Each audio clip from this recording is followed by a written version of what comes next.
Sir আছে কি হয়েছে, মানে জেলখানায় তো দেখছি যে অর্ধেক আমার ছাত্র, মানে নিজের কিং ফিল হইতেছিল তখন। প্রত্যেক রুমে আমার ছাত্র, কিরে তোরা? স্যার আমি তো ইউনিভার্সিটি। তুইও জেলখানায়? স্যার তুই কোন? স্যার আমি ইউনিভার্সিটি।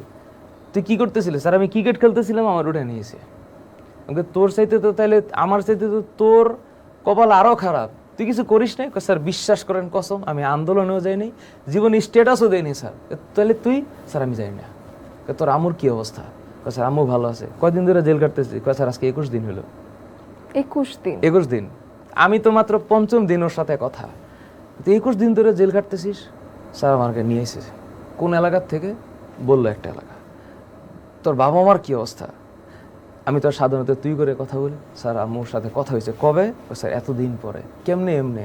তো যারা হচ্ছে জেলে বেশি দিন ছিল ওদেরকে এক্সপিরিয়েন্স তো হয়েছে। আমাকে দেখার পর সবাই আমাকে টিপস দিছে। টিপস, স্যার এই করা যাবে, এই করা যাবে না, এক একজনকে এইভাবে দেখতে হবে। স্যার জেলের ভিতরে ফর্মা থাকে, বুঝেন? এবং ছাত্ররা তখন আপনাকে শেখাচ্ছে একদম। স্যার জেলের ভিতরে আপনি দেখবেন স্যার এক একজনের মুভমেন্ট এক এক রকম, আপনি বুঝবেনই না যে স্যার ও স্যার কি, আপনি এই এই এই করবেন। আমি বললাম বলিস কি? মানে আমার মনে হলো যে আমি একটা রিয়েল গেম জোনের মধ্যে আছি। কাউরে ট্রাস্ট করা যায় না। আপনি কাউকে ট্রাস্ট করে ভিতরে মনের কথা বলে দিলে দেখবেন গেম লেগে গেছে। তো আমি, ও যখন আমারে বললো যে এই কি 1.5 লাখ মানুষ 2 লাখ মানুষ জমা হয়েছে, কিছু একটা হবে, তখন ভিতরে একটা প্রশান্তি লাগা শুরু হইলো। এরপর কেমনে কেমনে যেন খবর পাইলাম যে সামবডি ফ্লন অ্যাওয়ে, কেউ দেশে নাই, একজন বের হয়ে গেছে। আরে বাপরে, মানে রুমের ভিতরে আমাকে জড়াই ধরে এক একজন মানে আনন্দের অশ্রুকারে বলে এইবার তো স্যার মুক্তি। আমি তখন আবার একটু এই টাইপের মানুষ, ধরেন কনজারভেটিভ টাইপের মানুষ। আবার যখন এক্সপ্রেস করি তখন খুব এক্সপ্রেস করি। আমি তখন কুল থাকার চেষ্টা করতেছিলাম, কারণ জেলখানায় একটা সিসি ক্যামেরা ছিল। প্রত্যেকটা রুমে সিসি ক্যামেরা আছে, প্রত্যেকটা সিসি ক্যামেরার সাউন্ড রেকর্ড হয়। আচ্ছা। এবং জেলখানার ক্যারেক্টার হচ্ছে কখনো লাইট অফ হবে না, কখনো, মানে কোনো সময় একদম দিনের মতো আলো। আছেন? আপনি রাত ধরে এই আলোতে ঘুমাইতে হবে। এভরি রুম, কোনো লাইট অফ নাই, সব সিসি ক্যামেরা রেকর্ড হয়, সব সিসি ক্যামেরার সাউন্ড হয়। আমি চিন্তা করতেছি কখন যে কোন কথা রেকর্ড হয়, কার কাছে যে কি যায়, কে যে দেখতেছে। কোনো সাউন্ড আমি করতেছি, আমি তো সাইলেন্ট। লাস্ট মোমেন্টে গেট থেকে না বাইর হওয়া পর্যন্ত আমি কোনো উচ্ছ্বাস প্রকাশ করব না, এটা হচ্ছে আমার প্ল্যানিং ছিল। আচ্ছা।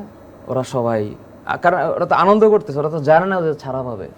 আমি তখন জানতাম আমি ছাড়া পাবো, কিন্তু আমি এক্সপ্রেস করিনি। তখন খবর হয়ে গেছে।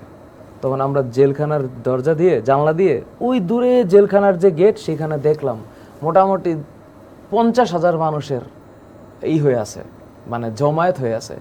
হঠাৎ করে এক একজন আসলো, এই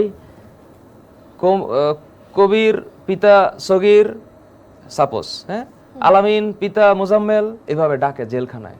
জেলখানার ডাকি হচ্ছে আপনার নাম আর আপনার পিতার নাম ধরে ডাকবে। হঠাৎ করে নাম আসা শুরু হইলো, কেন?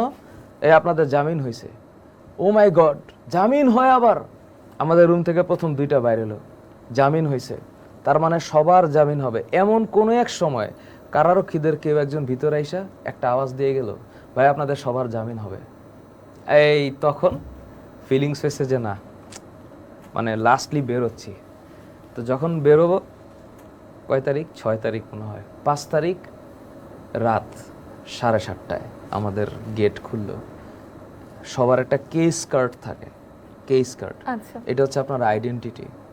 এখানে লেখা আছে আমি অমুক। ওই যে আপনার ইয়েতে, টিভিতে আমরা দেখি না এরকম করে বুকের মধ্যে হ্যাঁ, হাতে একটা কার্ড থাকে, আসামির মতন লেখা থাকে, ফাহাদ আসামি নাম্বার এত, এরকম একটা ছবি এখানে আছে। আর কেস কার্ডের মধ্যে ধারা দেওয়া আছে, আমি কত ধারার আসামি। আমাকে 13টা ধারা দিছে।